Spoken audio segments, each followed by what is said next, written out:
Good evening, Bahamas. This is NB12 broadcasting from Cable 12 Studios on Robinson Road. Here's what's making news tonight. A web shop boss talks about the future of his employees and says he's shocked by the proposed Gaming Act. Meantime, hotel executives say they're encouraged. Second home owners killed in Exuma last night, plus a special rally against child abuse.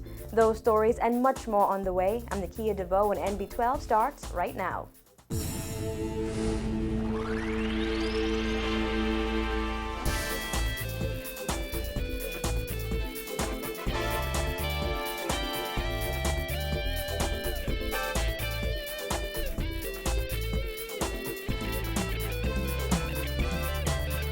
Thanks again for joining us here at NB12.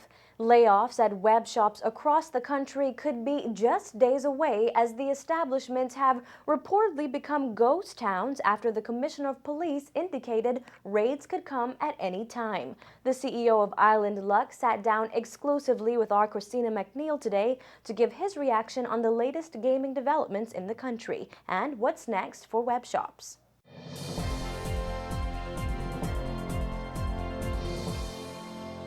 Oh, you could land a 747 and jet inside a web shop right now and no one would get killed. That's just how slow the web shop business has been. Unfortunately, we may have to lay off if it continues like this. It's surprising that we need the government to take an action on this issue, either address it, and bring it to some closure. Island Luck CEO Sebastian says layoffs may affect as much as 25% of his company's current workforce, especially those in the Family Islands, and those layoffs may begin as early as next week. Island Luck is one of 7 web shops currently embroiled in a legal battle to determine the fate of those Bahamian-owned establishments. Back in January, Bahamians voted no to regulating and taxing those businesses, but now the fight for gaming rights has taken a new turn. Government has recently drafted a bill that would allow casino operators to facilitate online and mobile gaming. Bastien says he was shocked to hear of the new gaming legislation, which would also legalize internet gaming for foreigners. He says it's an insult to Bahamians, but it seems Atlantis just wants to be the new web shop in town. It's more like wow, but we're very disappointed and we're very insulted by the whole action, and we feel like right now is the time for Bahamians to stand together and just help and take the country back. I think for too long we've just sit back and allow foreign investors and foreigners to come in here and do things that we all are qualified to do, and it's time for a lot of these opportunities that are being awarded to foreigners be awarded to us. In my opinion, it doesn't differ at all. An online casino is an online casino. We do online stuff that it's out of this jurisdiction. It's not covered in any of our gaming law as far as we're concerned, and they'll be doing the same thing. So it's fair to say that Atlantis is looking to be the new web shop in town. Bastien says thousands of high school graduates will soon enter the workforce.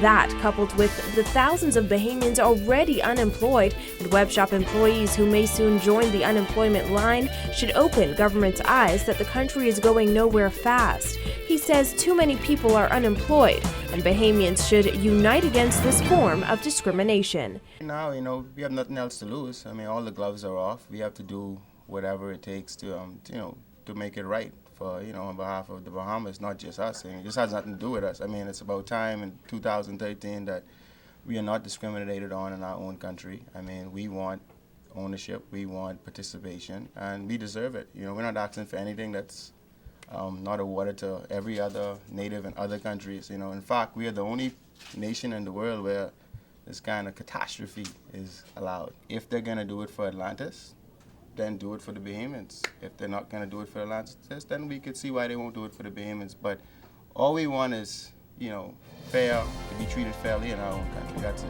Nobody's looking for any handouts or any favors. We just want what they get. Bastien says he wants Bahamian ownership and participation. He says Bahamians cannot just sit back and watch another industry be handed over to foreigners while Bahamians fight amongst themselves over something that should be a matter of personal choice. Reporting for NB12, I'm Christina McNeil. Meantime, two hotel executives say they're encouraged by the government's proposed Gaming Act and believe the legislation could boost the Bahamas' economy by millions of dollars annually. Robert Sands, Senior Vice President of Administration and External Relations at Baha Mar, said the Bahamas Hotel Association, consisting of Baha Mar, Atlantis, Genting Group, and Grand Lucayan, has worked closely with the government over the last year to produce the new gaming regulations. These proposals, if accepted in totality, would cause the whole tourism landscape in the Bahamas to change. A mere 10% increase in room occupancy could generate $250 million a year in incremental tax revenue for the government of the Bahamas.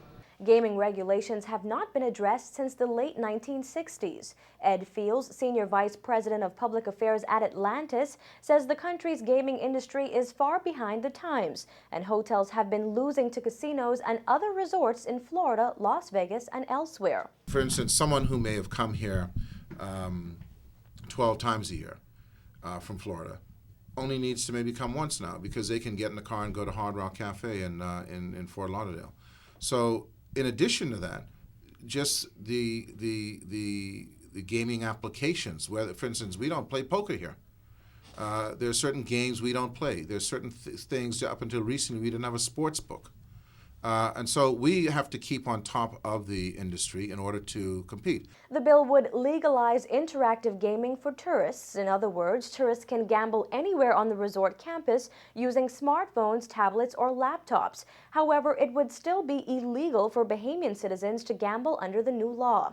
Speaking to NB12 yesterday, Sands responded to the concerns of web shop owners who see the proposed bill as discriminatory. He says he believes casino gaming should be separated from issues raised in the referendum. Fields agreed. Let's put it in context. We're not introducing the right to have casino gaming in this country. We're simply modernizing and introducing new types of gaming opportunities that already exist around the world. The principal issue of gaming already is law enshrined here in the Bahamas. And what we're doing is modernizing the gaming regulations to allow us to be much more competitive. What we do is we try to improve our business competitiveness, and that's what we did with the other folks in the industry. It's as simple as that. It doesn't state our position on whether locals can gamble or not gamble. It has nothing to do with that. Both Sands and Fields said that if the government were to make it legal for Bahamians to gamble in casinos, both resorts would welcome it. Well, a Canadian husband and wife dog rescue team were killed on Exuma yesterday in a tragic accident. 57-year-old Ron Ganza and his 55-year-old wife Jill Ganza were struck by a vehicle while walking along Queens Highway. Traffic officers from New Providence are on that island today investigating the double traffic fatality. According to police, the couple was struck by a gray 2000 Nissan Sunny shortly after 10 p.m. Thursday. Police say the pair received serious injuries. Ron Ganza died at the scene, while Jill Ganza succumbed to her injuries at the local clinic. The driver in that incident received minor injuries and is assisting police with their investigations. The couple from St. Catharines, Ontario, was involved with the organization Canadian Royal Potcake Rescue. They also did a lot of work with the Bahamas Humane Society. Now, based on Facebook posts by friends of the victims, the retired couple was in Exuma staying at their vacation home. It is said that the Ganzas helped many stray potcakes find homes in Canada. Well, 3 men were arraigned in the magistrate's court today in connection with that major drug seizure on Pinewood Gardens. After executing a search warrant on a van parked on Silk Cotton Street off Pinewood Gardens on Wednesday, officers discovered $652,000 worth of cocaine and $14,000 worth of marijuana. Police believe the cocaine is worth far more than that, but was being sold at a wholesale price. As Vonig Toot tells us, one of the men took the rap and insisted that his co-defendants are innocent. One of them has already been sentenced to 4 years in Her Majesty's prison. 39-year-old Kendall Hepburn pleaded guilty against his attorney's advice. He told Deputy Chief Magistrate Carolita Bethel he just wants to get it over with.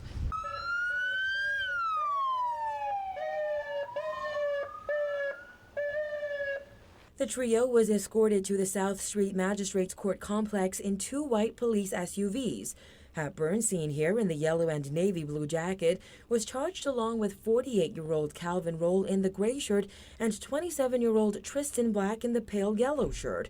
Roll and Black pleaded not guilty. They were charged with 4 counts of possession of dangerous drugs with intent to supply and conspiracy to possess dangerous drugs. Prosecuting officer Ursel Dorset informed the court that the 3 men were arrested on April 24th. Officers found 103 pounds of cocaine with a wholesale price of $652,000 and 13 pounds of marijuana worth $14,000 in a red Kia Sedona registered in Calvin Roll's name. Dorset says officers found the 42 packages of cocaine and 3 packages of marijuana on the back seat of the van, which was parked near a yard in Pinewood Gardens. During an interview at South Beach Police Station, Dorset says Hepburn told officers that he was contracted to transport the drugs on board a boat from Exuma to New Providence. However, he would not say who hired him. Inside court today, Deputy Chief Magistrate Bethel asked Hepburn if he knew that the items he was hired to transport were cocaine and marijuana. He replied yes. She asked if he was forced to do this or threatened. He said no, saying he pleaded guilty because he just wants to get it over with. Bethel told Hepburn that the court has accepted his unequivocal plea of guilt and sentenced him to 4 years for each count. Those sentences will run concurrently. Before being escorted out of the court, Hepburn insisted that the other 2 men, Calvin Roll and Tristan Black, had nothing to do with the drugs found in Roll's van. Hepburn is represented by Percival Seville. The other 2 defendants will return to court in November. Reporting for NB12, I'm Vonique Toot. The former policewoman who was charged with possession of dangerous drugs last Monday is back at Her Majesty's prison after a failed attempt at bail today. 27-year-old Tony Sweeting and her brother, 33-year-old Delano Sweeting, appeared before Supreme Court Justice John Isaacs this morning. Lawyers from the AG's office questioned how a bail application could come up already when the 2 were only charged on Monday in Magistrates Court. Justice Isaacs shared that view and indicated that proper procedures must be followed. The bail application hearing has now been adjourned to Thursday, May 2nd. The sister and brother duo left court in tears. Prosecutors say more than 3 pounds of cocaine was discovered when the 2 were arrested at LPIA last week Friday. They are represented by attorney Jomo Campbell. Well, still to come on NB12, more than 100 students participate in a rally against child abuse.